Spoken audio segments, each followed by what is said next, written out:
Ah, pessoal, só para entender a organização da aula de hoje, né, a gente vai analisar a questão dos pacotes de onda e o princípio de incerteza de Heisenberg, um pouco, o início, né, da discussão do princípio de incerteza de Heisenberg, baseado na aula passada, que a gente estava analisando então a hipótese do de Broglie, que deixa de ser uma hipótese quando é confirmada a ideia dele experimentalmente no experimento de 27, né, de Dayson-Germer, mas a ideia da aula passada é que existe uma dualidade entre onda-partícula para a matéria, né? O de Broglie designou um comprimento de onda associado a essa matéria, significando automaticamente que a gente pode escrever em dadas condições, né? A gente já demonstrou quais delas, né? A difração, né? Pode escrever a matéria em termos de ondas, né?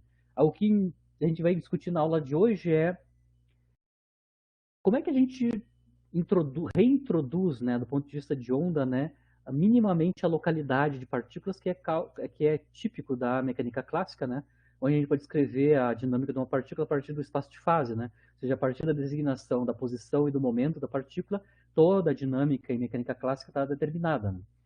Nesse caso agora a gente vai tentar descrever a partícula em termos da sua onda associada, né, no caráter ondulatório. E aí a gente precisa se perguntar que onda é essa, né? Que tipo de onda, que característica tem essa onda para poder descrever matéria, pelo minimamente fazer contato com o esperado do comportamento da matéria em mecânica clássica, né, em física clássica. Então, é a partir daí que a gente vai discutir. Né?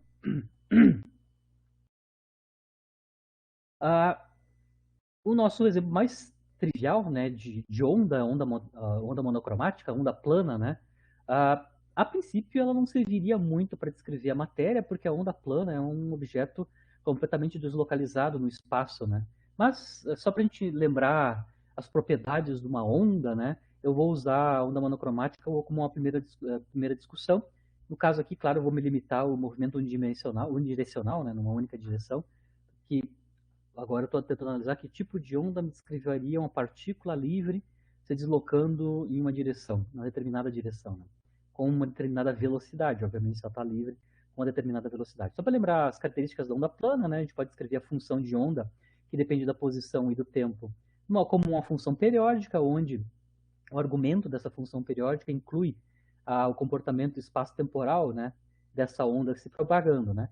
Dentro aqui do argumento da função periódica, a gente tem duas quantidades chaves para descrever a onda, caracterizar a onda, né. Uma delas é o número de onda, né, que está associado com o inverso do comprimento de onda, né. 2π sobre o comprimento de onda é o número de onda.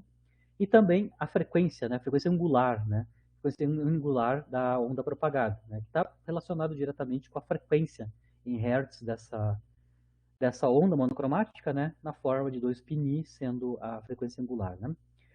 Aqui a onda está se propagando na direção x, né, a gente chama ela de onda plana, né, porque se a gente fixar, né, o plano xy, né, perpendicular ao movimento da partícula, né, a gente tem o desenvolvimento da onda transversal ah, ponto a ponto nesse plano. Né. Se a gente quiser saber qual é, que é a velocidade dessa onda, a gente pode falar em velocidade dessa onda, né, que tem número de onda k e frequência angular ômega, para a gente entender qual é, que é a velocidade de propagação dessa onda, que a gente chama de velocidade fase. Né? A velocidade fase é a velocidade de propagação da onda, especificamente na onda monocromática. Né? Para fazer isso, eu vou ter que, rapidamente, né, aqui tem um gráfico ou uma representação, né, da função de onda em termos de uma das quantidades, por exemplo, x ou tempo, né, posição ou tempo. Né. Se eu quero calcular qual é, que é a velocidade de propagação dessa onda, eu vou ter que localizar um ponto da minha onda e ver como é que ela se movimenta, né, no espaço e no tempo, certo? Por exemplo, se eu quiser, para ficar mais simples, né, se eu quiser ficar mapeando como é que se desloca no tempo, né, e no espaço, o máximo da minha função de onda, né, um pico aí, pico da função de onda. O pico da função de onda é quando ela vale a amplitude completa A, né? Como é que eu calculo a velocidade de propagação desse máximo aí? No tempo ou no espaço? Ou em ambos, né? Bom, lembra? Eu vou localizar o máximo e como é que ele varia no tempo. Se eu quero sempre acompanhar o máximo, né, significa que o argumento aqui do seno tem que ser sempre, tem que ser uma constante, né? Desde que eu fixe, por exemplo, 2π, né? A constante seja 2π, kx menos ômega t igual a 2π, sempre eu vou ter a função de onda para qualquer x e para qualquer t, sempre desde que a fase, né, a constante de fase que está ali, seja 2π, eu vou ter sempre a função de onda valendo o mesmo A, né, o valor máximo da amplitude. É dessa maneira que a gente vai calcular a velocidade de fase da onda, né? Ou seja, se eu ficar acompanhando, por exemplo, o máximo, significa que, ou não precisa ser o máximo, qualquer ponto aí da minha função de onda, né? Significa que o argumento da função C não é uma constante. Por exemplo, eu dei o exemplo de 2π, né? Perdão, π sobre 2, né? Π sobre 2 a gente vai ter seno de 1 e a gente vai sempre acompanhar o máximo da onda. Claro que para eu ter π sobre 2, isso vai envolver vários tempos e várias posições que me dão como constante π sobre 2. Né?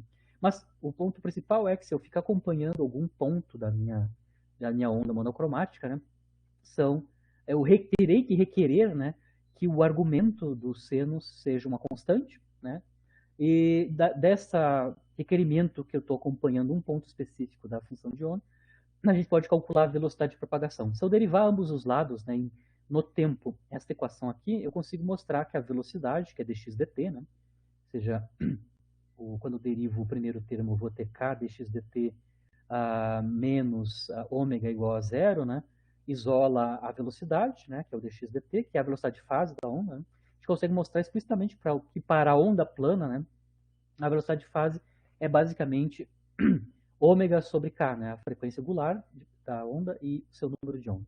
Se eu quiser escrever isso em termos do comprimento de onda e da frequência, também podemos fazer, né? Só reescrevemos o ômega e o k em termos de μ e lambda. Pode mostrar que a velocidade de fase de uma onda plana é o produto do comprimento de onda dela pela sua frequência. Né?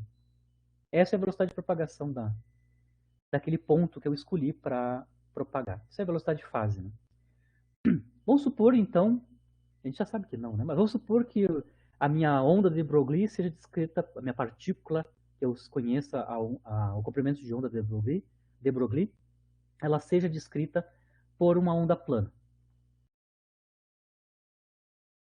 A gente já sabe que é um objeto totalmente deslocalizado no espaço, né? Mas vamos assumir que a onda plana descreva uma partícula na sua versão ondulatória, né? E a velocidade que a gente tem associado com essa onda é a velocidade de fase, que é o produto do lambda com o ni, certo? Vamos supor que a gente tem, então, qual é a relação... Vamos checar se a velocidade de fase de uma onda plana corresponde à velocidade de uma partícula, né? Uma determinada partícula, certo? Lembrando que, no caso do de Broglie, o comprimento de onda de Broglie está associado com o momento linear, né? Eu posso escrever, então, o momento linear da partícula em termos do comprimento de Broglie dele, né? O P igual a H sobre lambda, né? E a energia total relativística da minha partícula, segue, no caso ondulatório, como é para o fóton, né, a energia é escrita em termos de H vezes a frequência. Ou seja, se a minha matéria está sendo descrita por uma onda, essa onda tem uma frequência, a energia dessa partícula na forma de onda é hν, como é a hipótese de Planck e de Einstein no efeito fotoelétrico. Né?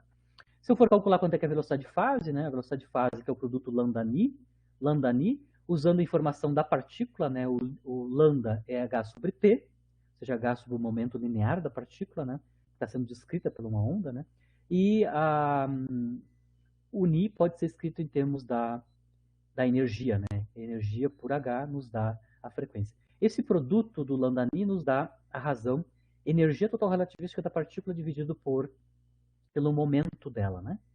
Vamos verificar se essa velocidade de fase, calculada a partir das propriedades ondulatórias da partícula, né, corresponde à velocidade real da partícula. Né? Uma partícula se movimentando com velocidade Vp, por exemplo, numa certa direção. Bom, mostramos explicitamente que a velocidade de fase de uma onda plana é escrita em termos das propriedades das partículas, né?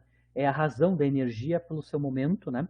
A expressão, aqui eu vou usar a expressão relativística, né?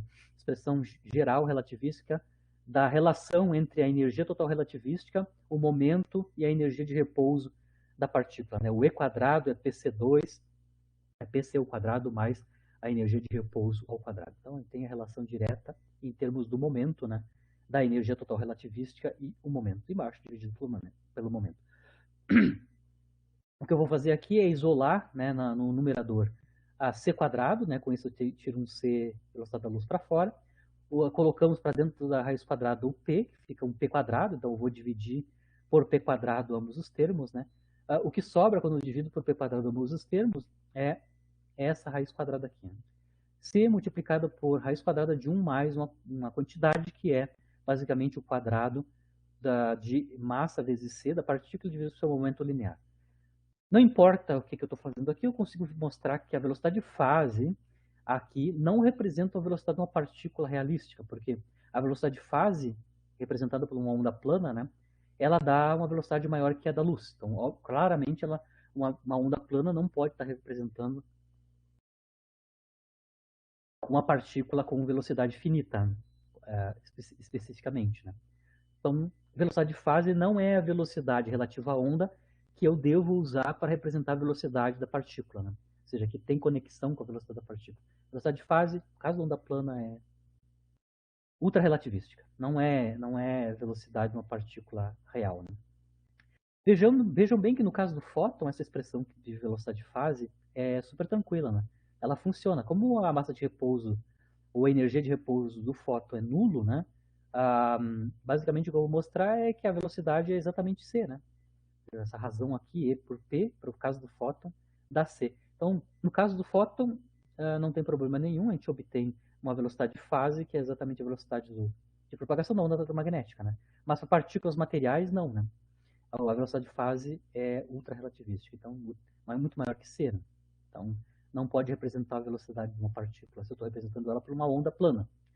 Bom, mas aí a gente pergunta, bom, uma onda plana que é totalmente deslocalizada, não tem nada a ver com o que a gente imagina em mecânica clássica, com partícula que tem minimamente uma localização, né? Como é que eu construo a partir de onda algo que seja minimamente localizado? Tá? A gente vai mostrar que se a gente fizer superposições de ondas, a onda resultante, claro que aí eu vou fazer interferência destrutiva e construtivas, né? Essa superposição de ondas vai nos ajudar a localizar um pouquinho a onda representando a partícula. Inclusive, a gente vai ter uma certa velocidade associada a essa superposição, que é a velocidade de grupo, né? Grupo de onda, né? E aí sim é exatamente igual à velocidade da partícula realística, né? Então eu vou brincar um pouquinho com superposição de ondas para mostrar para vocês que eu consigo localizar um pouquinho, né, espacialmente as minhas ondas, né, se eu construir pacotes de onda, né, começando com uma superposição só de duas ondas harmônicas. Então, meu ponto de partida são duas ondas planas, eu vou chamar de Ψ1 e Ψ2, as funções de onda delas são essas, né? Elas têm praticamente a mesma frequência, a ômega1, a Ψ1, perdão, tem número de onda K e frequência ômega. A onda 2 tem um número de onda em uma frequência angular que é apenas incrementada por uma quantidade pequena ΔK e ΔΩ. Então eu estou vou fazer a superposição de duas ondas planas que têm basicamente números de ondas e frequências muito parecidas. A diferença entre os números de onda e as frequências é dado por quantidades muito pequenas que eu estou chamando de ΔK e ΔΩ. Vou fazer a superposição dessas duas ondas, ou seja, aqui eu estou escrevendo explicitamente as expressões delas, né? A Ψ1 de x de t é a seno de kx menos ômega t, então a onda Ψ1 tem esses números de onda, k e ômega, e a função de onda Ψ2, a onda Ψ2, também é onda plana, mas o número de onda dela é um pouquinho maior, né? É um pouquinho maior que a onda plana anterior, e o mesmo acontece com a frequência. É um shift aqui, só um pouquinho, aumentar, muito parecidas os números de onda e as frequências, apenas por um shift, né, ΔK, ΔΩ. Né? Vamos fazer a superposição, então eu estou interessado em saber qual é que é a onda, resultado da superposição dessas duas ondas planas, né, com mesma amplitude. Aqui eu vou fazer o exemplo com mesma amplitude. A amplitude nas duas é a mesma, tá? É uma constante A. Só mudei aqui os números de onda e as frequências angulares, tá? Eu quero saber qual é que é o resultado da onda superposta, né? O resultado da superposição. Ou seja, somar, né, as duas funções de onda ψ1 e ψ2. Dá para ver claramente que, como a amplitude é a mesma, né, a gente vai ter basicamente o tratamento de soma de senos, né, seno de alfa e seno de beta, né, onde a gente consegue identificar claramente quem é alfa e quem é beta. Né. O alfa é o argumento da primeira onda plana, que é o kx menos ômega t, e beta é o argumento da segunda onda plana, né, que é K mais delta Kx menos ômega mais delta ômega de T. Então, basicamente, a onda superposta, né, o resultado da superposição, é dado em termos dos senos desses dois argumentos, soma dos senos dos dois argumentos. A gente pode usar identidades trigonométricas, né, de somas de senos, né, a soma de seno de alfa com seno de beta é escrita em termos do produto de cossenos e senos, né, ou seja, 2 vezes cosseno de alfa menos beta sobre 2, seno de alfa mais beta sobre 2, ou seja, eu consigo reescrever a soma desses dois senos em termos de um produto de cossenos e senos, onde a gente tem os argumentos escritos em termos de subtrações e somas dos argumentos anteriores ao φ beta. Né? Se eu fizer esse procedimento, né, a nossa onda superposta, né, vai ter uma amplitude total 2A, multiplicada por um cosseno que vai conter, né, na subtração, conter os incrementos, né, os shifts ΔK e ΔΩ, e claro, o seno também, que depende de x, de t, e dos incrementos e dos números de onda e frequências da primeira onda, né, da primeira onda ômega 1, certo? Então, basicamente, esse é o resultado, uma outra maneira de reescrever o resultado da superposição dessas ondas harmônicas que estão relacionadas apenas por uma pequena mudança no número de onda e na frequência angular.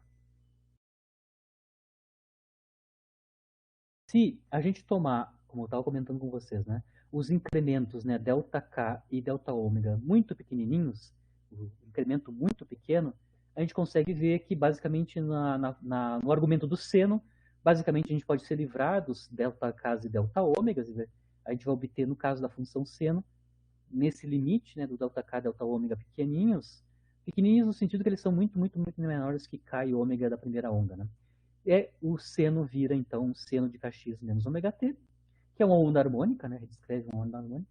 E, no caso aqui, a gente tem uma amplitude que não é mais constante, né? Não é mais constante. É uma chamada amplitude modulada, né? O que eu consigo ver é que o resultado, no limite do ΔK e ΔΩ pequenininho, a função de onda, interferência daquelas duas ondas harmônicas, né?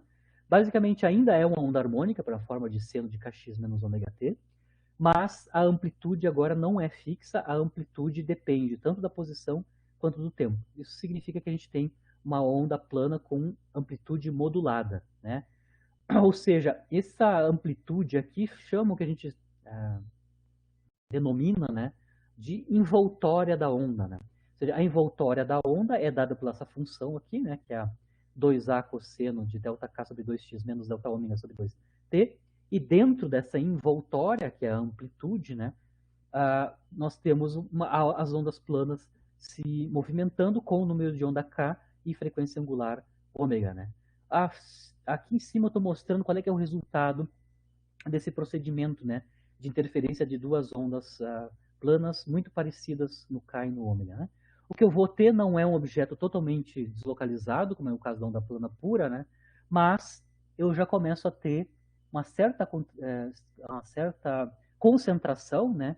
Isso a gente chama de pacotinhos, né, de onda, né? Claro que eu tenho uma série desses pacotinhos que se repetem, né?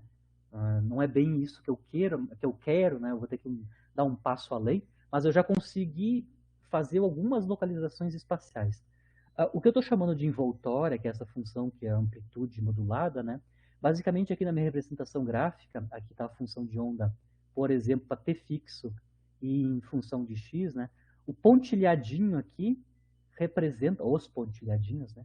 Representam o gráfico da envoltória para t fixo como função de x. Então, os pontilhadinhos aqui são as envoltórias. Tá? Eu tenho a envoltória por baixo, a envoltória por cima, que é quando o seno é mais ou menos 1, são os extremos da função seno. Né?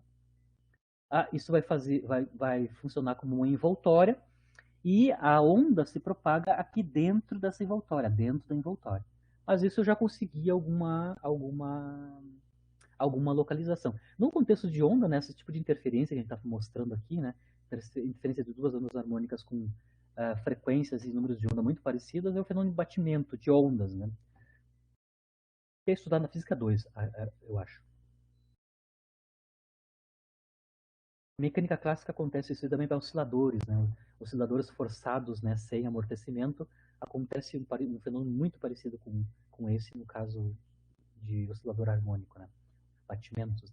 Mas consegue que eu já partir da onda plana já consegui alguma localização. Agora tem uma série de pacotinhos, né, onde eu conheço a envoltória.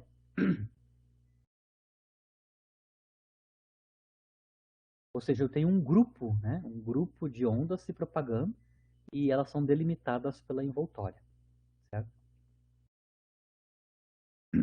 Aqui no nosso caso, com duas ondas, a gente tem uma sucessão infinita de grupos, né? Aquelas bolinhas ali, aqueles blobzinhos ali se continuam infinitamente, né? Mas não é isso que a gente quer, né?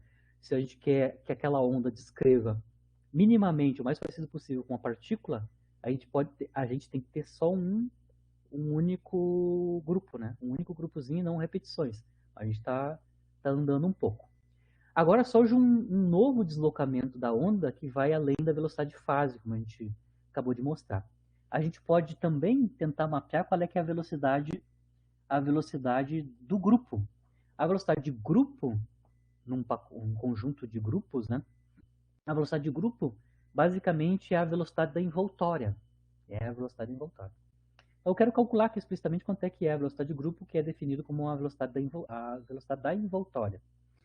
A gente pode mostrar até claramente, né, que não necessariamente a velocidade da envoltória é igual à velocidade dessas ondas internas que estão aqui, que são as ondas harmônicas. Né?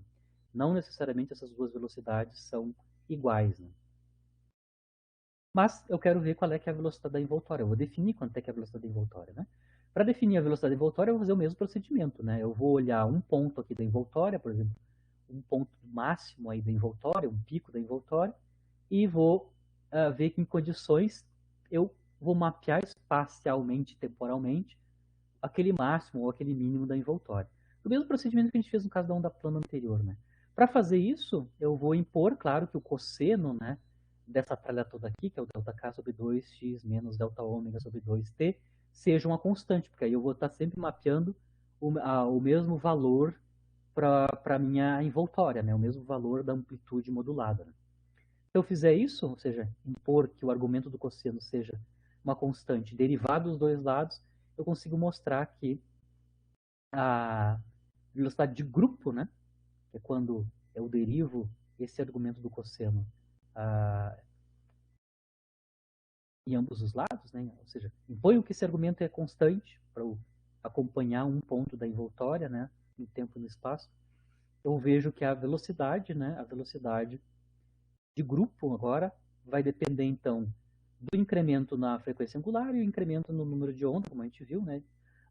Dividido por 2, principalmente, só porque tem esses fatores 2, só para ficar formal, mas eu estou derivando ambos os lados no tempo, né? Então aqui eu tenho dx dt agora nesse caso da envoltória é a própria velocidade de grupo. E eu consigo mostrar que essa velocidade de grupo de dx dt tem a ver com ΔK e ΔΩ. Basicamente é a razão, né, de ΔK sobre ΔΩ, onde ΔK e ΔΩ são quantidades pequenas comparado com o K e o ômega original. Né? Já andamos um pouco. Onda plana não dá, a velocidade de fase, inclusive, viola a relatividade especial, não pode descrever a velocidade de partícula mesmo. A velocidade de grupo, beleza, até parece que esse cara aqui deve ser finito, né, uma velocidade finita, imagino nós que é finita, né, menor que c, com certeza. Mas, ok, eu consegui alguma localização, mas eu tenho infinitos grupos, né? Agora eu vou mostrar o procedimento de como é que a gente, passando de infinitos grupos, né? Foi o resultado de fazer interferência entre duas ondas harmônicas, né? Como é que a gente, qual é o procedimento que a gente tem que fazer de maneira que a gente fique com um único grupo, tá? Um único grupo bem localizado, mais ou menos bem localizado espacialmente, mas não essa série de grupos, né? O procedimento que a gente vai fazer para ter apenas um grupo, né, é somar infinitas ondas harmônicas, tá? Aqui eu somei duas, já consegui alguma localização. Se eu somar infinitas ondas harmônicas monocromáticas, né, com vários Ks, né, e detalhe, né, as amplitudes de cada uma dessas ondas harmônicas monocromáticas que eu usar, a amplitude delas dependa de K. Então, aqui no caso, meu exemplo, eu somei duas ondas harmônicas onde as amplitudes eram iguais, né? Elas eram constantes, né? Eram iguais e independentes do número de onda, né? O que a gente vai fazer agora é somar infinitas ondas harmônicas, mas com amplitudes que dependam de K, certo? Claro, para cada tipo de amplitude que depende de K, eu vou ter um resultado diferente, né? Para essa superposição, mas a ideia é fazer uma superposição de infinitas ondas monocromáticas, né, com amplitudes que dependem do número de onda, e a diferença entre uma onda e outra, né, desse conjunto infinito que eu vou somar, são incrementos muitíssimo pequenos, são incrementos infinitesimais entre uma e outra. Né? Então eu vou somar, fazer interferência no número infinito de ondas planas monocromáticas, né, de número de onda K e ômega, e a diferença do número de onda do ômega para duas contíguas, né, estão diferentes por uma quantidade infinitesimal que é dk e d ômega. Na verdade, é o limite infinitesimal desse procedimento que a gente fez aqui, né? No caso de só de duas, eu vou extrapolar isso para somar infinitas, né? E a única novidade é que eu vou tomar um limite infinitesimal do delta ômega e do delta k, que é o shift, né, entre uma e outra, né? E, claro, o detalhe é que as amplitudes eu vou deixar que elas sejam função de k. Professor, Fale. eu não entendi naquela parte de por que a velocidade de fase pode ser maior do que a velocidade da luz e isso não tem nenhum tipo de problema para física. Eu calculei a velocidade de fase maior que a velocidade da luz? É isso? É, não é, ali não é maior a velocidade de fase? Ali dentro porque tem um C, tem, Uhum. ela não acaba, isso esse dentro da rede não pode acabar sendo qualquer coisa maior do que um. Mas é o que eu tô falando. Isso é maior que um. Mas por que não tem problema para física isso? Lembra, aqui eu estou calculando a velocidade de fase, supondo que esta onda é a onda de matéria. Se essa onda é a onda de matéria, ela está sendo descrita por uma onda plana, a velocidade de fase dessa onda descrevendo a matéria tem velocidade de fase maior que a da luz. Se for das ondas lá da física 2, não tem problema nenhum, elas têm velocidade normais, né? Porque elas não descrevem matéria, elas descrevem radiação, propagação de som. Aqui, por que eu obtenho uma velocidade de fase que é maior que a da luz? Porque eu estou forçando a barra que o comprimento de onda associado a essa onda está relacionado com o momento, né? E que a energia está associada, ou seja, a frequência dessa onda está associada com a energia da partícula. Quando eu impus isso, eu vejo que a velocidade de fase, se eu descrevesse essa onda de matéria para uma onda plana, a velocidade de fase dessa onda é maior que c.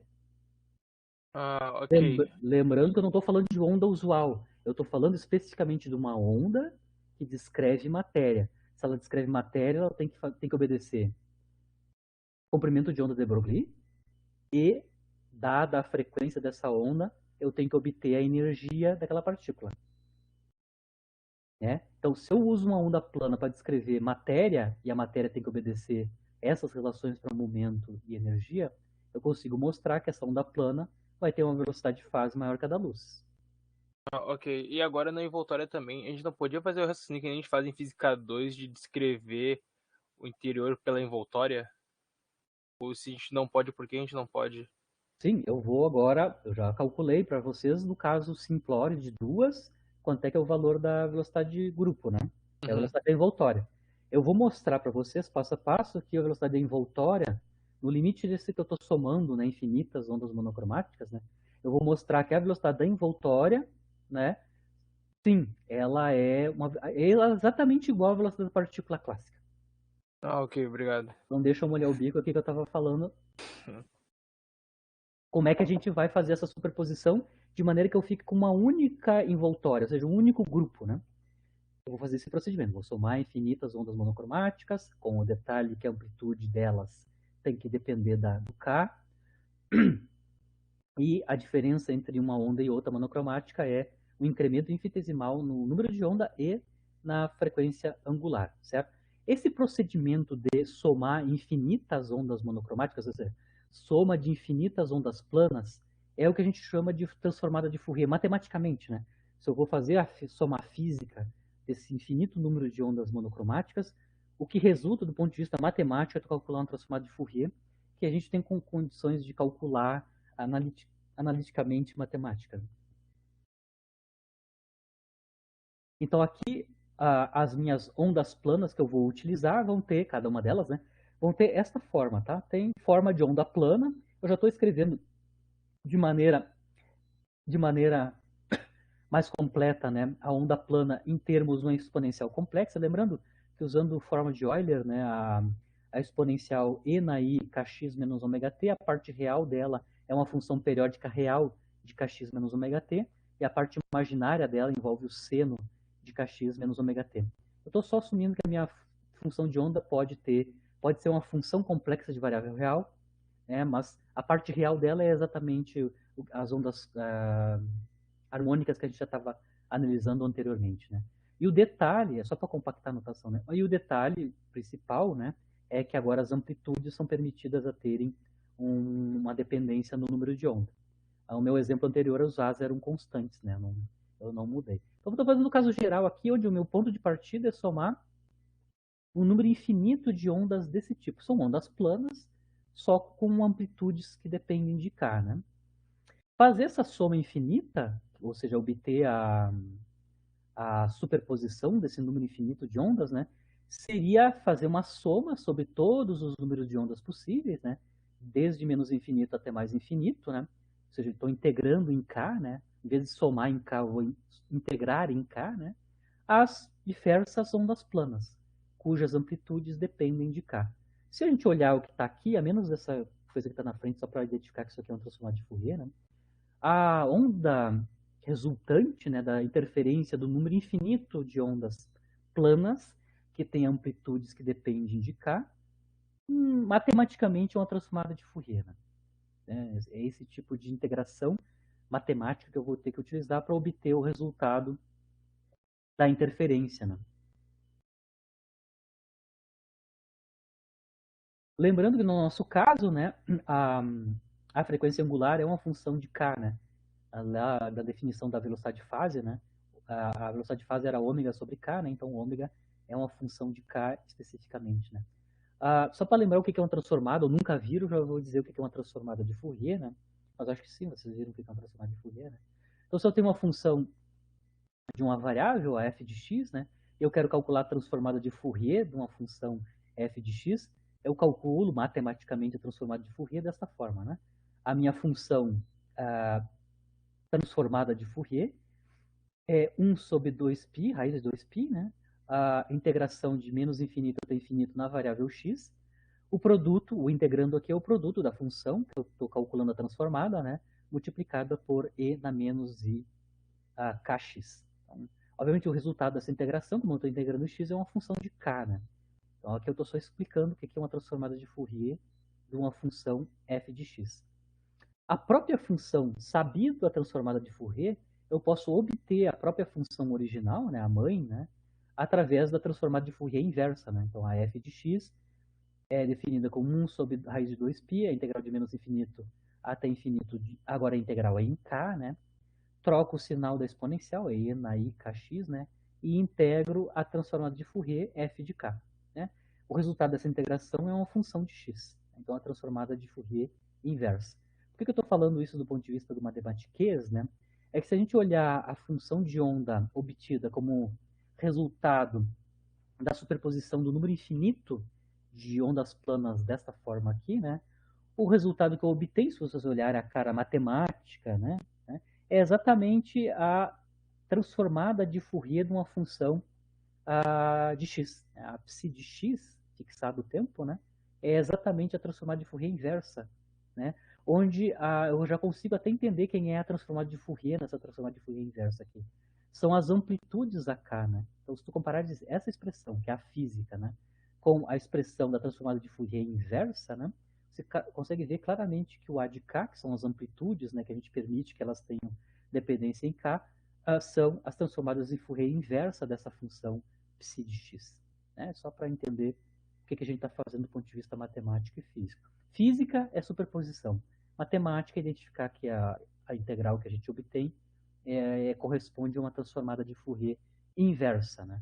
Onde a transformada de Fourier original é a de k, que são as amplitudes como função do número de onda.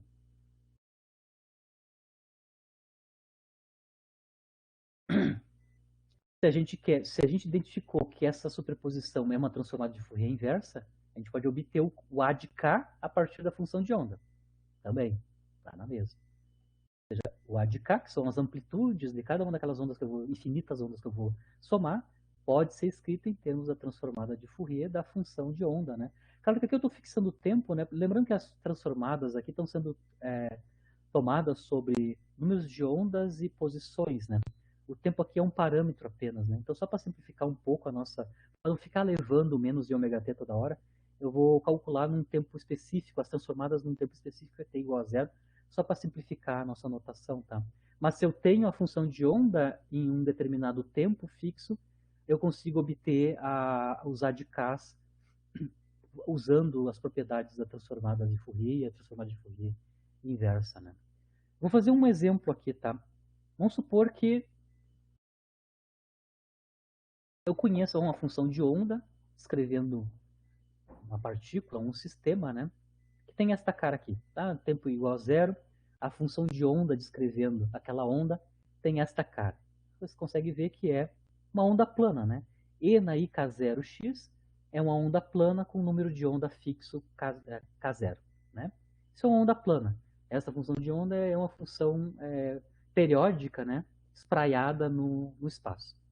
Aí eu vou fazer o procedimento para obter quanto é que é a transformada de Fourier dessa função de onda.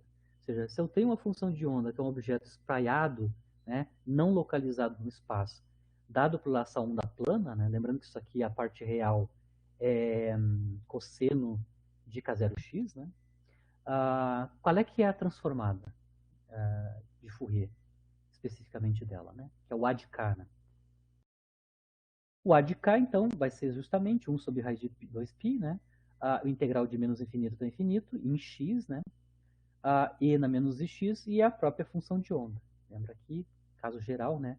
Transformada de Fourier é uma integral em x, e na menos kx, e a função que eu quero calcular, a transformada de Fourier. Eu tenho que calcular essa expressão, né? Calcular esta integral, que é imprópria, mas é definida, né? É uma integral imprópria, né? Bom, o argumento, quando eu substituo, né, a onda plana aqui, o argumento da transformada é e na i k menos k0, né, de x dx. Ah, esse resultado, essa integral imprópria conhecida, né, ela pode ser escrita em termos da função delta, né, delta de Dirac, né, ou seja, uma integral 1 sobre 2π, integração em k de menos infinito a infinito, das exponenciais mais ou menos ik u menos u' nos dá a delta de Dirac delta de u menos u zero. Então eu consigo reescrever usando a forma, uma representação integral da delta de Dirac, né, o resultado da minha transformada de Fourier, da minha A de K. Certo? Então isso é 1 sobre raiz de 2π, que é a normalização, e o resultado da integral. Né? O resultado da integral, então, é 2π vezes uma delta de Dirac, de quem está acompanhando o x aqui na exponencial, que é k menos k0, certo? Aí eu fiz aí passei a raiz quadrada para cima, a raiz quadrada de 2π para cima, né? Multiplico em cima e embaixo por a raiz de 2π, né? Eu obtenho que se eu tenho uma função de onda, que é um objeto deslocalizado completamente, uma onda plana, né?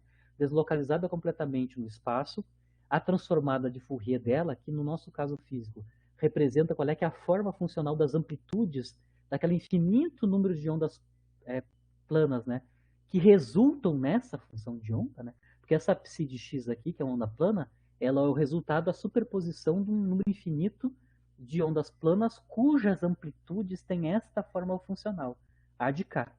A de K, nesse caso específico, é uma delta no espaço de K. A delta é uma função que é 0 para K diferente de K0 e 1 para K igual a K0. Então, a amplitude que eu obtenho, ou a transformada de Fourier que eu obtenho a partir de uma função de onda plana, totalmente deslocalizada, é um objeto no espaço de K, em termos de K, né, uma amplitude em termos de K, que é muito, muito, muito concentrada no espaço de K. Então, se eu fosse fazer um gráfico da A de K versus K, né, nossos casos são como é que são as formas das infinitas amplitudes das ondas planas que a gente está somando para dar a minha psi, né? No espaço em termos de K, essas amplitudes são muito, muito, muito sharp, né? São muito, muito, são a delta de Dirac, né? São muito, muito, o nome em inglês é sharp, né? Não sei como é que é em português. Seria muito concentrada, né? Muito concentrada em K, né? Ou seja, concentrada em K em torno de K0, né? A delta de K menos K0, eu tenho um pico em K igual a K0. O que eu quero dizer com essa conta simples aqui, tá? O que eu quero mostrar para vocês com essa conta simples, né? Se eu tenho uma função de onda que é espalhada, espraiada espacialmente, né? Totalmente deslocalizada espacialmente, que é o caso dessa onda plana aqui com o número de onda K0, os As de K, as amplitudes das ondas planas, infinitas delas que eu usei para superpor e obter essa onda plana aqui, são muito localizadas em K, certo? Isso é uma coisa que a gente começa a ver uma conexão entre função de onda em termos de X e como é que é a forma em K das amplitudes das ondas que são usadas como superposição para obter aquela função de onda no procedimento da transformada de Fourier, né?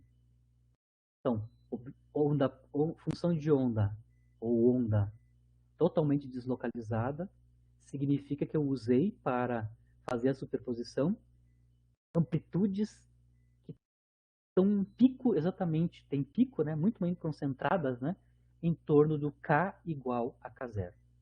O contrário é verdade também, a gente pode mostrar, né?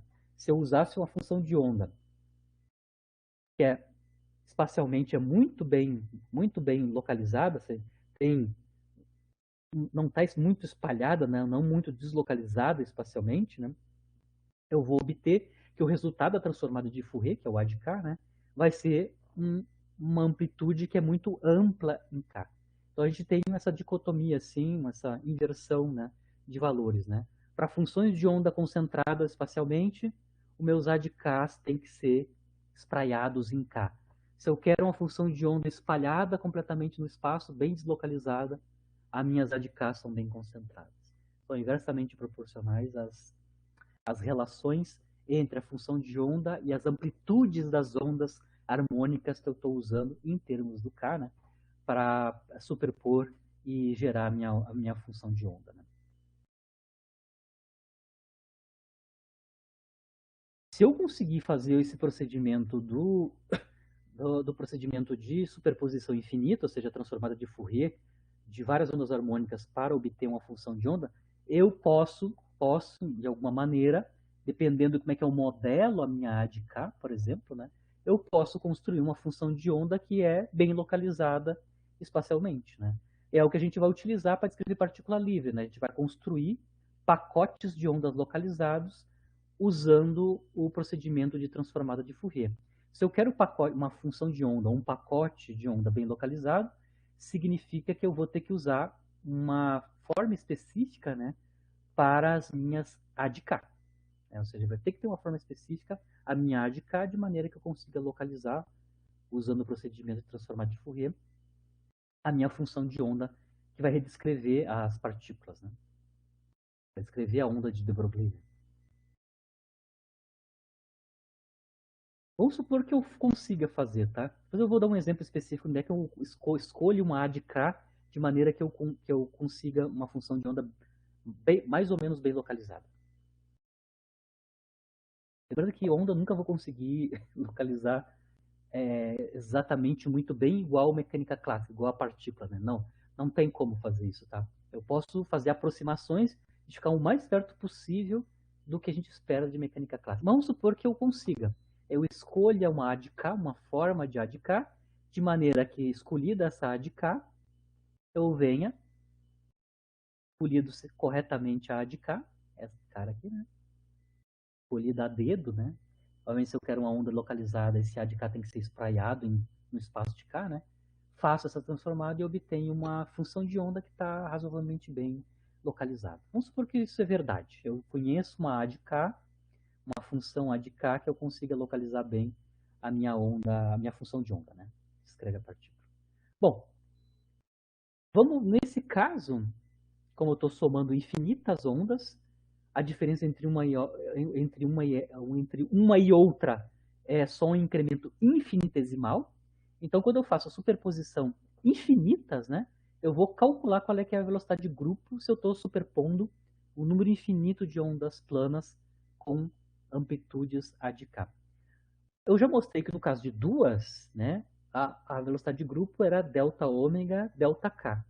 No limite do infinitesimal, o delta ômega, delta K vira d ômega dk, né? Ou seja, a derivada da frequência angular relativo ao número de onda. Né? Lembrando que ômega e k estão relacionados à energia e ao momento linear da partícula, que eu estou tentando descrever via uma onda. Né? Vou lembrar aqui, ó. Eu escrevi aqui para nós. Perdão. Aqui, ó. Eu estou descrevendo a partícula, né? A gente tem uma relação entre o comprimento de onda e o momento, e uma relação entre a frequência e a energia. Né?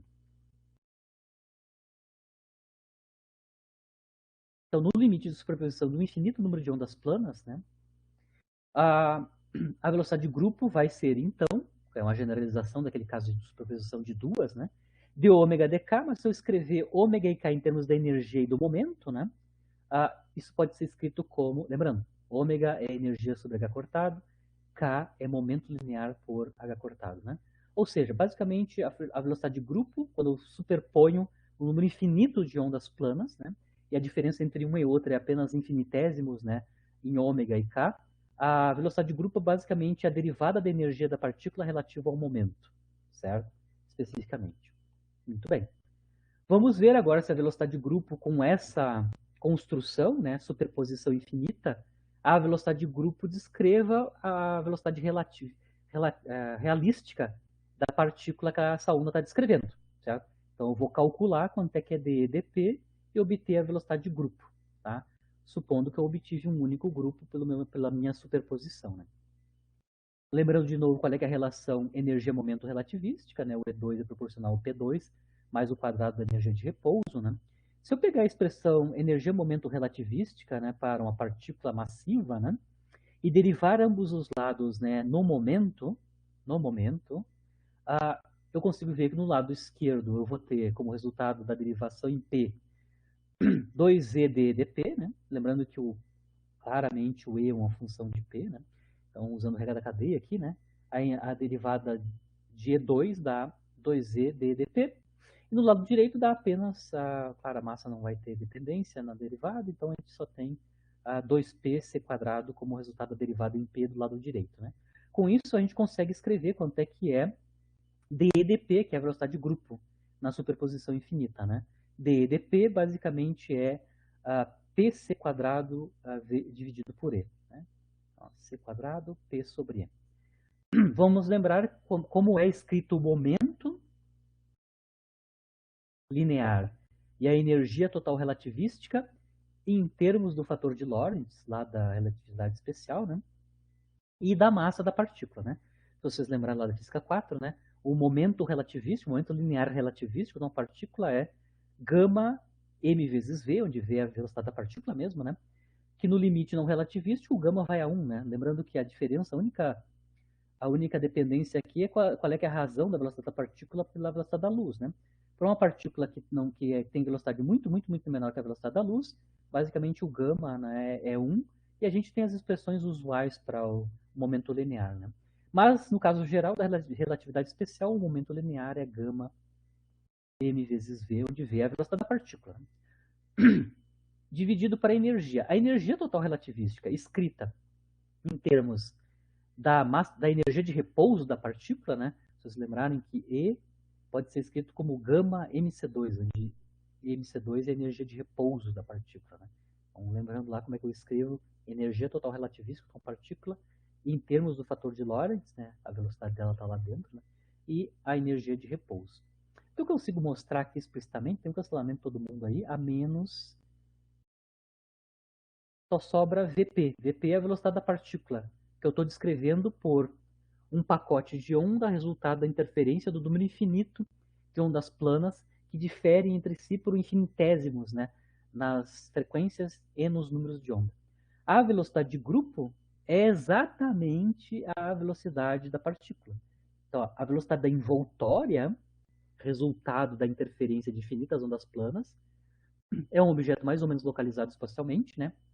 E é exatamente igual à velocidade da partícula. E aí sim, agora já achei que tipo de onda, né, vai descrever corretamente partícula na sua fórmula ondulatória, partícula livre, né? Partícula livre tem uma velocidade definida, né? O mais perto que eu chego é uma envoltória, né, ou um grupo de ondas. Esse grupo de ondas é construído com uma superposição do número infinito de ondas planas que diferem uma da outra apenas por diferenças infinitesimais na frequência e no número de onda. E a velocidade de grupo, que é a velocidade da envoltória, né, é exatamente igual à velocidade da partícula. Bom, o resultado da superposição é uma coisa desse tipo. Eu tenho um único pacote, né, um único pacote. Eu vou ter a velocidade de grupo como sendo a velocidade da envoltória, que aqui tem a função de onda em termos de x para tempo fixo, né? A envoltória é a parte externa, né? E dentro da envoltória tem o resultado da superposição, né? Das diferentes ondas harmônicas, né? Que estão andando. Lembrando que a velocidade de fase delas individualmente, as ondinhas que estão ali dentro, podem ser diferentes que a da velocidade de grupo. Tá?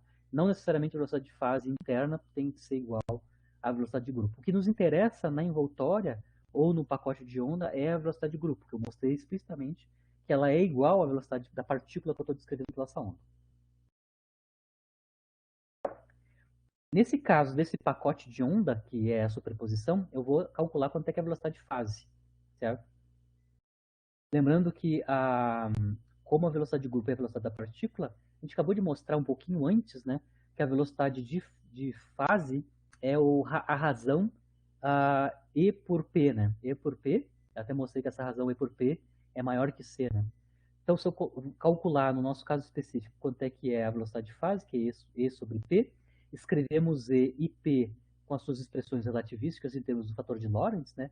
A gente vê que a velocidade de fase, em termos de E e de P, vale C quadrado sobre a velocidade da partícula, né?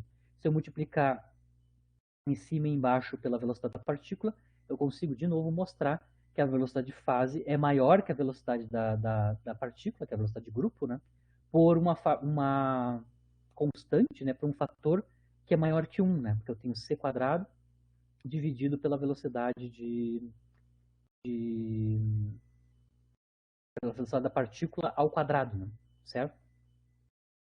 Eu mostro mais uma vez que a velocidade de fase não representa a velocidade da partícula, e sim quem representa a velocidade da partícula é a velocidade do grupo, né? Da envoltória, né? Nesse meu pacote resultante da superposição do número infinito de ondas planas, né? Claro que o procedimento matemático para obter a função de onda localizada em termos das amplitudes a de K é o processo matemático da transformada de Fourier.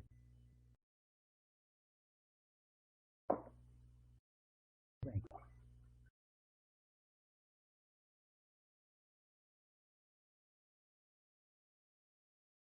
Agora, como eu já entendi que se eu quero escrever minimamente, localizar minimamente uma onda que descreva uma partícula de matéria, né?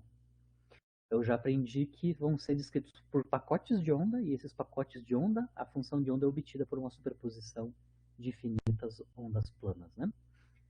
Aqui eu estou mostrando o tamanho espacial do meu pacote de onda, só para você entender. Aqui eu superpus duas, mas na verdade a gente fez a superposição de infinitas, né? Quando eu faço superposição de infinitas ondas, a gente tem um pacote de onda único, que tem essa forma aqui, né? O tamanho espacial do meu pacote, né? Ele tem um tamanho que eu vou designar como sendo ΔX. Δx basicamente é o tamanho espacial, né, do meu pacote de onda representando a partícula, né? Ou seja, em torno da origem, então eu estou passando pela partícula ou pela onda na origem, né? Um pacote de onda que tem tamanho espacial Δx, na direção x, ou seja, o início da onda e o fim da onda em torno da origem estão em menos Δx sobre 2 e mais Δx sobre 2, né? Para um determinado tempo, né? O que eu vou discutir com vocês é que o fato de eu estar descrevendo a partícula por um pacote de onda que tem uma certa localização espacial, não é uma maravilha, mas já é uma localização espacial, já é mais próximo do que a gente espera em mecânica clássica para localização de partícula, né? A gente vai ver que o fato de eu estar descrevendo a partícula por uma onda que tem um certo tamanho espacial, ele ocupa, né, uma certa região espacial, que é o Δx, né, vai levar a incertezas nas medidas dos produtos, na verdade, a incerteza nas medidas dos Δx e dos Δps ou Δks, né, as variações nos números de onda das ondas planas que a gente está superpondo. Tá? Então, vamos supor que eu estou analisando a propagação em x, né, o comportamento em x, perdão, com o comportamento em x do meu pacote de onda por um tempo fixo, por exemplo, tempo igual a zero. Tá? No caso, eu vou voltar no nosso exemplo, né, que eu superpus só duas ondas planas, né, a gente tem um conjunto de pacotinhos de onda, infinitos pacotinhos, mas cada um pacotinho tem esta cara aqui específica, né? Tem essa cara que tem um tamanho espacial, cobre um tamanho espacial típico Δx, tá? Vamos voltar para aquele exemplo mais simples de duas ondas, né? Se eu fixar o tempo em t igual a zero, eu vou ver que a função de onda tem esse comportamento, né? Então, onda plana com amplitude modulada. No caso aqui, para tempo igual a zero, a amplitude modulada depende do ΔK, né? A variação no número de onda entre uma onda e outra, né? Entre uma onda plana e outra. Se o meu pacote de onda, né? Esse aqui específico, né? Tem um tamanho Δx, né? A função de onda tem que ser nula, né? Nessas posições, né? Por exemplo, se meu pacote de onda está com o centro na origem, né? Se o meu pacote tem tamanho Δx pode ser qualquer tamanho que eu queira, né? Mas se o tamanho dele é Δx,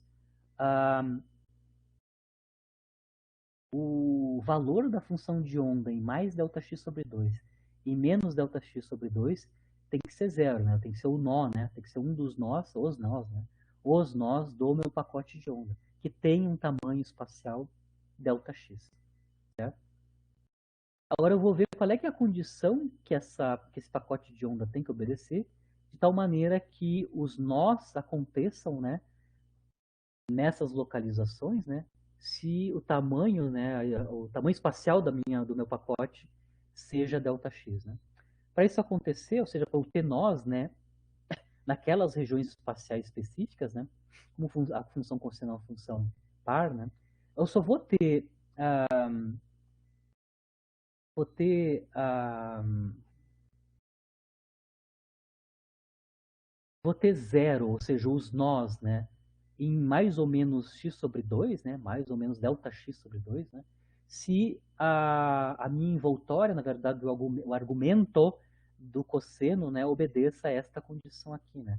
Então, se ΔK sobre 2 multiplicado por x, mas x eu quero que seja Δx sobre 2, né, que são os meus limites aqui do pacote de onda, né, ou seja, os nozinhos dele, né, os extremos.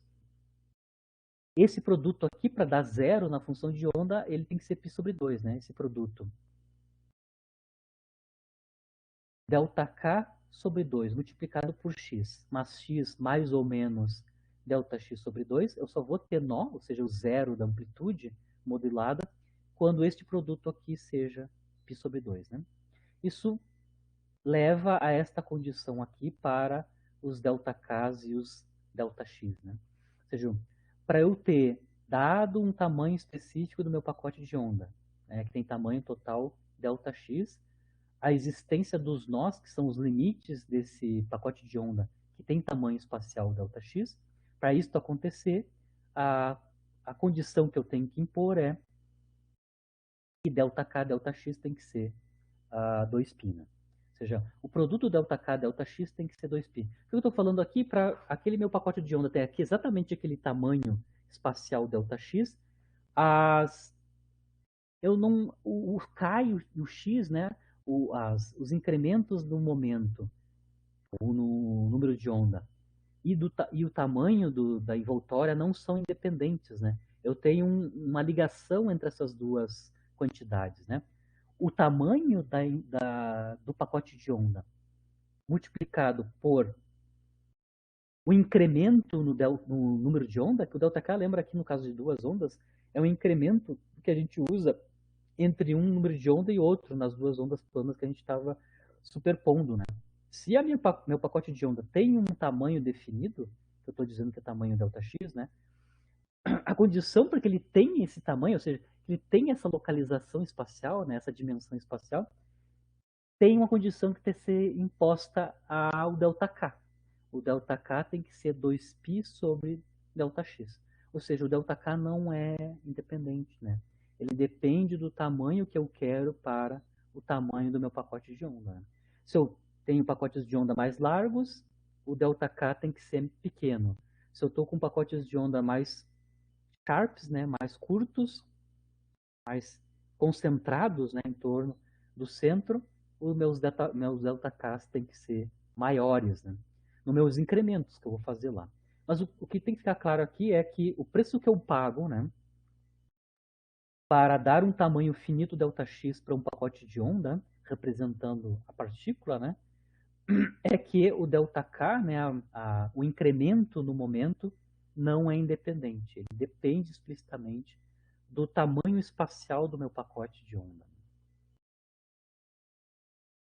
Por exemplo, se eu quero um pacote de onda que é uma onda plana, né? Ou seja, que é totalmente deslocalizado, meu ΔX é infinito. Então, uma onda plana totalmente deslocalizada no espaço, isso implica naquela minha superposição de duas ondas planas que o ΔK tem que ser zero. Ou seja, tem que estar ondas muito parecidas, que obviamente quando eu coloco o ΔK igual a zero, isso é basicamente duas vezes a onda plana original, né? Obviamente. E aí eu tenho uma onda plana monocromática usual. Certo? Isso do ponto de vista se eu estou analisando a evolução em x fixado o tempo. Né? Se eu fizer o mesmo procedimento fixando o x e analisando a envoltória em termos do tempo, né? Por exemplo, se eu estou na origem e estou verificando como é que é a minha onda plana, minha onda superposta, né? Superposição de duas ondas planas, como é que ela se comporta no tempo especificamente. Né? De novo, eu posso mostrar que eu vou também ter um vínculo, né, entre o intervalo de tempo para minha onda plana passar por x igual a zero, né? Quanto tempo ela tem um tamanho ΔX, quanto tempo ela vai usar para cruzar a origem de uma ponta a outra, né? Com o delta ômega, né? Que é aquele incremento na frequência angular. Né? Posso mostrar aqui aquela mesma condição, ou seja, para eu ter zeros, né? Zeros no tempo, né? Ou seja, depois do intervalo de tempo ΔT sobre 2, a minha onda, meu pacote de onda passou totalmente pela origem. Né? De novo, eu só vou ter isso, né? Vou ter explicitamente o φ dentro do zero, né? Ou seja, depois daquele intervalo de tempo eu volto para o nó, ou seja, eu começo num nó e termino no nó. Eu consigo mostrar também que esse produto aqui, que é o argumento da envoltória, o argumento do cosseno, né, tem que respeitar também uma condição. Né? O delta ômega sobre 2 multiplicado por delta t sobre 2 também tem que ser π sobre 2, de maneira que dentro desse intervalo de tempo eu começo e termino no nó, né, da envoltória, em termos do tempo, né, quando eu estou passando pela origem. Isso me dá uma condição também que o produto delta ômega delta t também vale 2π. No caso aqui no meu exemplo, onde eu estou só fazendo a superposição de duas ondas planas, onde os incrementos é delta k e delta ômega. Né? O que eu quero mostrar explicitamente aqui no caso da posição, né, é que o tamanho espacial do meu pacote de onda não está desrelacionado, não está decorrelacionado com o incremento em ΔK nas minhas ondas planas que eu estou superpondo. Essas duas quantidades estão relacionadas. Na verdade, inversamente relacionadas. Né?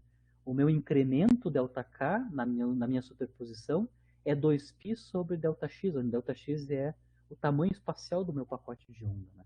Essas duas coisas estão relacionadas, não são independentes. Né?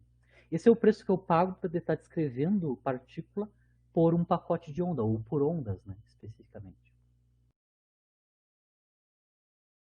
Aqui eu fiz um exemplo bem analítico, né, na minha superposição de duas ondas planas, onde o incremento é ΔK e ΔΩ. Vamos voltar lá para a nossa superposição para valer, né? Vou fazer uma transformada de Fourier e vou somar infinitas ondas harmônicas. Aqui especificamente eu vou fixar o tempo e vou me concentrar mais na parte espacial da função de onda, né? Lembrando, eu tenho que escolher qual é que é a forma das amplitudes em termos de K das ondas que eu vou superpor, né? Por exemplo, eu vou usar pacotes de onda gaussiana, ou seja, eu vou superpor um número infinito de ondas planas cujas amplitudes dependam em K gaussianamente, certo? Ou seja, a dependência das amplitudes das ondas que eu vou somar tem essa cara, é uma cara gaussiana em K, certo? Se vocês olharem aqui, eu tenho uma normalização. Essa normalização aqui é só para garantir que se eu integrar o módulo quadrado de K sobre todo K, isso vai dar 1, certo?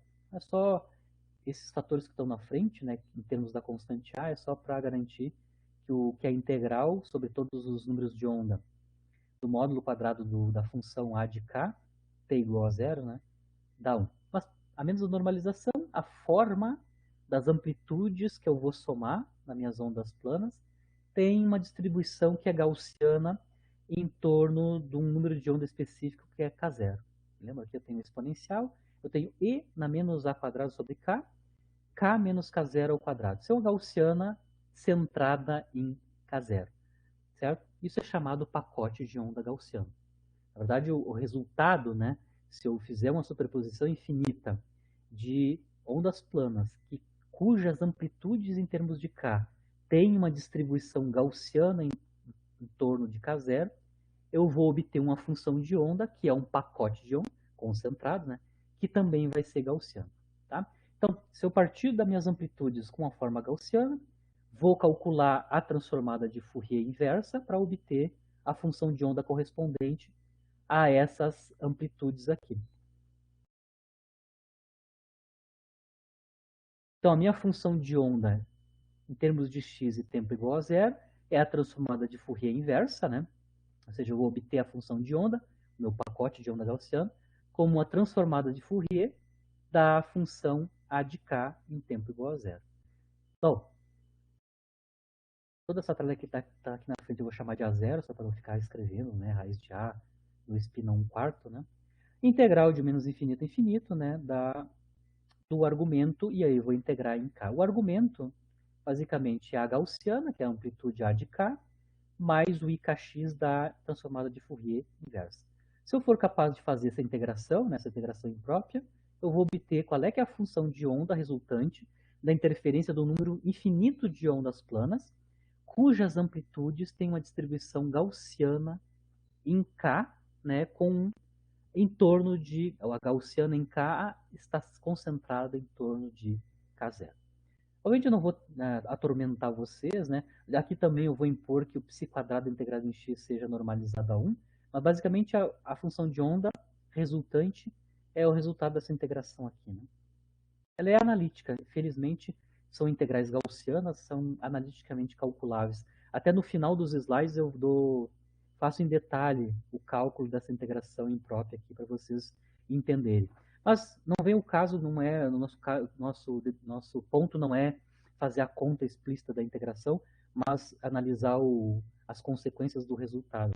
Eu posso ver que essa integração vai nos dar uma função de onda, na verdade o módulo quadrado dessa função de onda aqui, que é também gaussiano. Então, se eu superponho um número infinito de ondas planas, cujas amplitudes em K são gaussianas, em torno de K0, eu obtenho um pacote de onda, pacote de onda concentrado, né?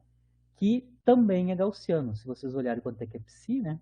Psi é uma gaussiana concentrada em torno da origem, né? Eu tenho o comportamento é E na menos 2 sobre A ao quadrado, x ao quadrado.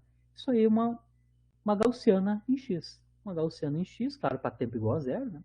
Mas é um objeto concentrado, né? É uma função de onda que tem uma certa concentração espacial, né? Uma gaussiana, desta forma, é uma onda que está concentrada espacialmente, né? Explicitamente, né? Então, se vocês quiserem, depois você pode fazer a simulação, né? De como é que se movimenta no espaço esse pacote de onda, que é o pacote de onda gaussiano, né? O pacote de onda gaussiano, repetindo mais pela milésima vez, é o pacote de onda, ou a função de onda que eu obtenho, quando eu superponho um número infinito de ondas planas, né, cujas amplitudes em termos de K seguem uma função gaussiana em torno de um determinado valor de número de onda, em termos de K. Né? Nesse caso também, eu deixo o detalhe para vocês nas transparências, o detalhe numérico, né? Se eu for calcular quanto é que é o produto ΔK, ΔX, né? No caso do pacote de onda gaussiano, só para lembrar, no caso de duas ondas planas, eu mostrei explicitamente que o produto ΔK, ΔX é 2π, né? É uma constante, né? Vale 2π, né? E esse é o preço que eu pago para transcrever a partícula para um pacote de onda, né? No caso do pacote de onda gaussiano, que é bem localizado espacialmente, né? O produto ΔK, ΔX é um meio, exatamente um meio. Depois eu mostro no final das transparências cálculo numérico explícito, precisa calcular várias integrais, né? Pode calcular várias médias, né? Mas a gente consegue mostrar explicitamente que ΔK, ΔX para o pacote de onda gaussiano, esse produto é um meio, tá? Então eu mostrei o caso bem simples que eu interferi duas, já mostrei que ΔK, ΔX é uma constante que vale 2π. E eu fiz o caso limite, onde a minha função de onda já é uma superposição infinita, né? Cujas amplitudes dessas ondas são gaussianas. Posso obter explicitamente que esse produto dá um meio. Tá? Depois a gente vai discutir, né? Mas esse valor, esse produto ΔK, ΔX valendo um meio, é o menor valor que eu vou conseguir obter no caso de superposições. Tá? Os produtos ΔK, ΔX sempre vão ser constantes, tá? 2π no caso de duas, no caso de três eu não sei quanto é que dá, mas o menor valor possível para esse produto vai ocorrer para o caso do pacote de onda gaussiano, certo? Onde a minha função de onda tem uma forma gaussiana em termos de x, né? O menor valor possível é um meio. E o maior é 2π, né? Eu mostrei duas ondas planas dá 2π esse produto. O menor valor possível é exatamente um meio, que é associado com o pacote de onda gaussiana. Aqui eu posso entender o princípio de incerteza de Heisler, né, analisando o que eu acabei de fazer, né? Ou seja, qual é, que é a consequência do produto ΔK, ΔX nas diferentes interferências de um número finito ou infinito de ondas planas, né? E o meu pacote de onda é que está descrevendo a minha partícula, né, minimamente localizada no espaço, né? Eu mostrei ali que no pacote de onda gaussiano, o ΔT ou ΔK, ΔX obtém o menor valor possível para esse produto, né, que é exatamente um meio. Se eu estou com outros tipos de pacotes, ou o caso, o limite só de duas ondas planas, né, eu tenho valores maiores que um meio. Então eu poderia construir uma desigualdade, né, uma desigualdade analisando minhas superposições de ondas, né, formando pacotes de onda localizados no espaço, né, que eu posso designar duas desigualdades, uma delas é a desigualdade em ΔK e ΔX, né? O produto ΔK, ΔX deve ser maior ou igual a um meio. É igual exatamente um meio quando o pacote de onda é gaussiano, e vai ser maior em todos os outros casos que não sejam gaussianos. Né? O mesmo ocorre para o produto ΔΩ, ΔT, né? Eu não fiz ali explicitamente, mas só com o resultado de duas ondas planas a gente mostrou que tem um limite, né? tem constantes, esse produto deve ser uma constante, e o limite é sempre 1 meio no caso do pacote de onda gaussiano, né? Mas explicitamente a desigualdade que a gente consegue entender claramente, né, do ponto de vista de cálculo, né, é que ΔK, ΔX deve obedecer um limite inferior que é 1 meio, e esse limite ocorre no caso de onda gaussiana, do pacote de onda gaussiana. Né? Lembrando que, que o número de onda K está, né, relacionado com o momento da partícula, né, que eu estou descrevendo por esse pacote de onda. Né? Então, se eu multiplicar, por exemplo, essa desigualdade em ΔK e ΔX, ambos os lados por H cortado, o K vezes H cortado vai virar uma variação, um delta, no momento linear da partícula. Né? Então, aquela desigualdade em K e X, né, delta K, delta X, vira, no final das contas, uma condição, uma desigualdade para a variação do momento comparado com a variação na posição ou no tamanho espacial do meu pacote de onda. Né? Esse valor, esse produto aqui tem que ser maior ou igual que H cortado sobre 2. Né? Algo similar vai acontecer com a desigualdade no tempo e no valor da energia, lembrando que ômega vezes H cortado é a energia da partícula que eu estou descrevendo por onda. Né? Então aqui eu consigo, só fazendo argumentos do ponto de vista ondulatório, né, que eu consigo obter incertezas, essas incertezas que eu obtenho, que são essas desigualdades, né, que na aula que vem a gente vai discutir melhor, que são o princípio de incerteza de Heisberg, né, para o momento e para a posição e para a energia e para o tempo. Né. Especificamente aqui no caso de descrever partícula por pacotes de onda, a gente consegue entender a existência dessas desigualdades, né, justamente pelo processo de localização do meu pacote de onda, né, ou seja, eu quero que ele tenha uma determinada tamanho espacial, o preço que eu pago é que o momento ou o número de onda, né, associado com esse pacote de onda não está livre, né? Eles estão conectados através de uma determinada desigualdade. Esse produto é sempre uma constante. A gente mostrou que no caso de caso do pacote gaussiano, né, o menor valor para esse produto é 1 meio. Então aqui eu estou antecipando, né, o princípio de incerteza de Heisberg, que são essas desigualdades, fazendo a argumentação do ponto de vista da descrição de partícula via pacotes de onda, né? Onde a velocidade da partícula é descrita pela velocidade de grupo, né? Que é a envoltória do pacote de onda. Né?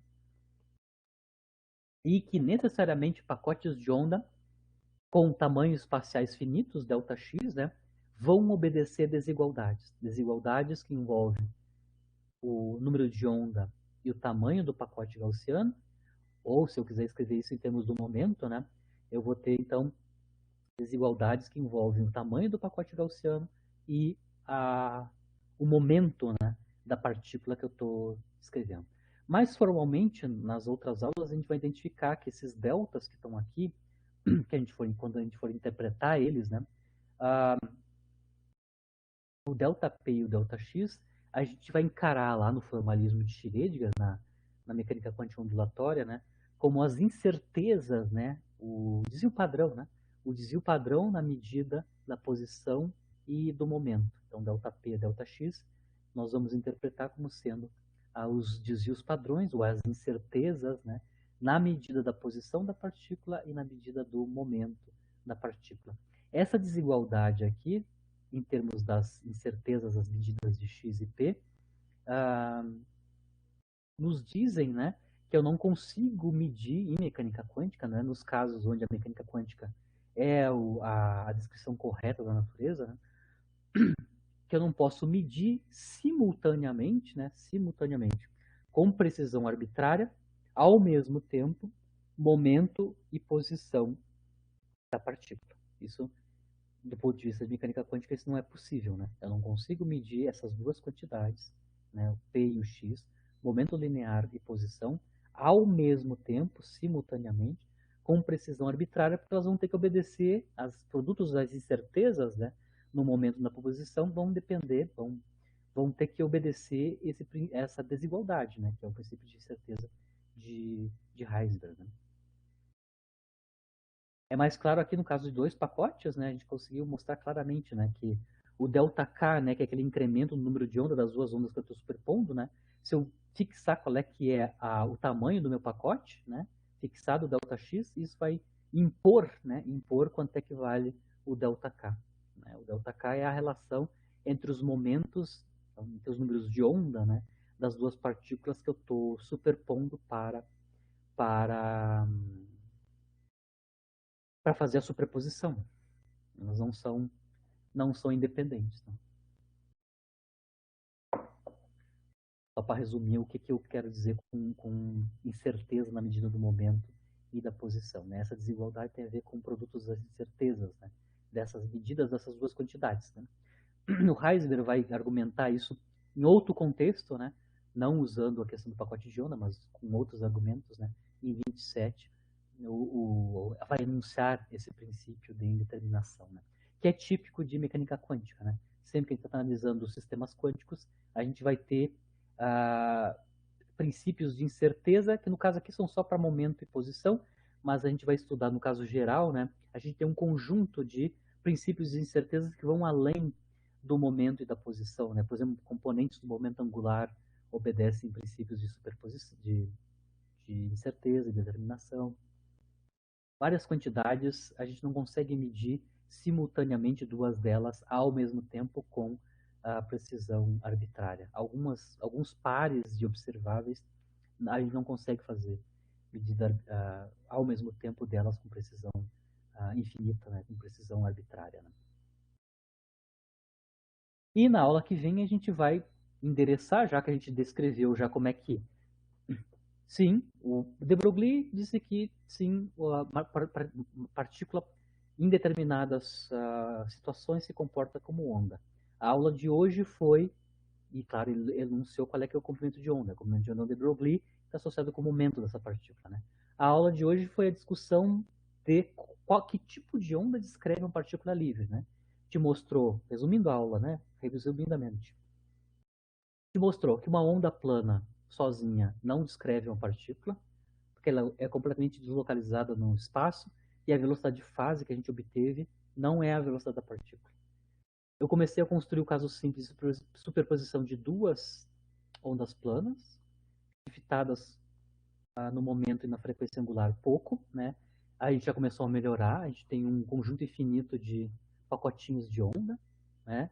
Já melhorou, mas isso não é o que a gente quer. E aí, no final da aula, a gente mostrou como é que a gente obtém, então, um pacote de onda mais localizado. A gente mostrou que se eu superpor um número infinito de ondas planas, mas as amplitudes delas têm um certo comportamento, né, dependam de K, a minha onda resultante, né, o resultado da superposição desse infinito número de ondas, tem localização espacial. Né? No caso aqui, eu calculei explicitamente a localização espacial no caso se as minhas amplitudes das ondas que eu vou superpor têm uma distribuição gaussiana em K, o meu pacote de onda, a minha função de onda resultado da interferência, né, da superposição, tem forma gaussiana, que tem uma forma gaussiana em X, é algo localizado, né, localizado, bem localizado, espacialmente, né, bem localizado espacialmente. Mas ela tem uma largura, ela tem um tamanho, né, ela tem um tamanho que é o famoso ΔX. O que eu mostrei também aqui, argumentando assim, waving hands, né, com as mãos, é que o fato de a gente estar descrevendo a partícula por um pacote de onda único, né, tranquilo. E a gente mostrou ainda que a velocidade de grupo, que é a velocidade da envoltória, nesse pacote de onda único, dá exatamente a velocidade da partícula clássica, né. O que a gente mostrou é que se eu estou descrevendo a partícula por esse pacote de onda bem localizado, o produto das incertezas, né, ou seja, do tamanho específico do meu pacote, pelo tamanho da incerteza da distribuição dos números de onda, ou momentos lineares, né, associadas às diferentes ondas planas que eu estou somando, respeitam um princípio de uma desigualdade. Né? Eu mostrei que no momento e na posição, essa desigualdade recai no princípio de incerteza de Heisenberg. Né? Então, de uma certa forma, eu posso entender o princípio de incerteza de Heisenberg, como falei na aula passada, né? Como o preço que eu pago de estar descrevendo a minha partícula clássica em termos de uma onda. Né? mais ou menos localizada espacialmente, né? Mas ela tem um tamanho finito, né? Tamanho finito Δx, né? A consequência disso é que eu vou ter uma indeterminação ou uma desigualdade associado ao tamanho dele, tamanho do pacote, tamanho dessa onda, esse pacote de onda, e os incrementos, né, nas diferentes Ks, né, que eu vou distribuir na minha superposição do número infinito de ondas planas. Né? O que a gente vai ver na próxima aula, que a gente agora já entendeu completamente, no caso de partícula livre, que tipo de onda descreve a matéria, né? Não é onda plana, né? Tem que ser pelo menos um pacote de onda, né? Para ser minimamente localizado, e a descrição da velocidade da partícula é dada pela velocidade de grupo nessa superposição, da envoltória, né? E aí sim a gente vai fazer a próxima pergunta que o Schrödinger fez, né? Que é, bom, tudo bem, já sabemos que tipo de onda a minha onda de matéria tem que ter, né? Para ter minimamente uma localização, né? Qual é que é a função de onda? Perdão, qual é que é a equação de onda para essa função de onda de matéria, certo? A gente vai mostrar já no início da aula que vem que a equação de onda clássica não é obedecida pelas ondas de matéria, certo? Então, as funções de onda para a matéria não descrevem, não obedecem uma equação de onda clássica. O que eu estou falando de uma equação de onda clássica? Né? Aquela equação de onda que envolve derivadas parcial de segunda ordem temporal e espacial, onde a gente tem explicitamente nessa equação de onda clássica a velocidade da partícula. Ondas de matéria não obedecem, não são solução da equação de onda clássica. E aí o Schrödinger vai tentar heuristicamente, né, construir uma equação de onda em que as ondas de matéria obedeçam. E aí a gente vai mostrar, vai acompanhar de maneira heurística como é que a gente constrói uma equação de onda para as funções de onda das ondas de matéria, que é a equação de Schrödinger, né?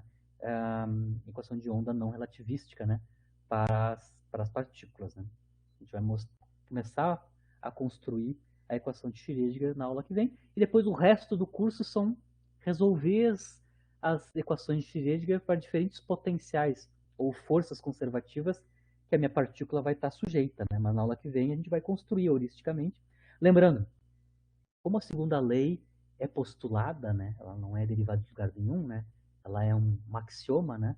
No caso da equação de Schrödinger também ela não é demonstrável, ela não é demonstrada, ela é postulada, né? Claro que tem argumentos heurísticos que o próprio de Broglie, que o próprio Schrödinger utiliza, né?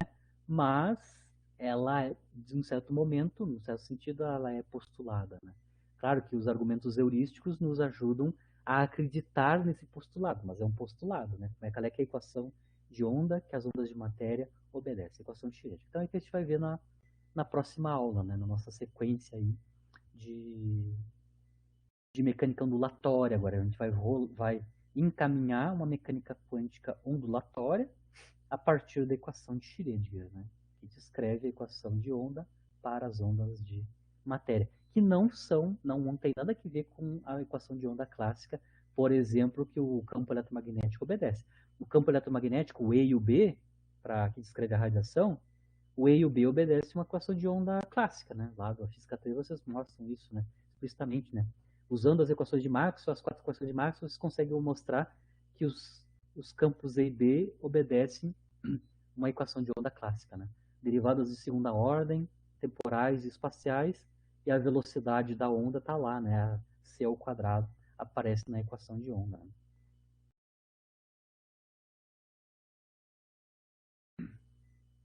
Marcelo, acho que eu já te respondi, né? Respondi a tua questão? Ele está aqui? Não, só Marcelo Moro. Marcelo Xavier não está mais, mas acho que eu já respondi. Então, fico à disposição de vocês. Não, voltamos então na terça que vem, começar Schrödinger, né? Para quem vai, bom descanso, bom fim de, né? Assim que ficar pronto a gravação, a gente já disponibiliza e as atividades da semana, sábado de noite, domingo já estão lá. Qualquer dúvida, das atividades, dos slides, podem enviar perguntas por e-mail, por próprio Moodle, né? Consegue mandar mensagem pelo Moodle também. Para quem vai, descanso, bom finde. Voltamos na terça-feira, começando a equação de Schrödinger, né? Começando a construção da equação de onda para as ondas de matéria.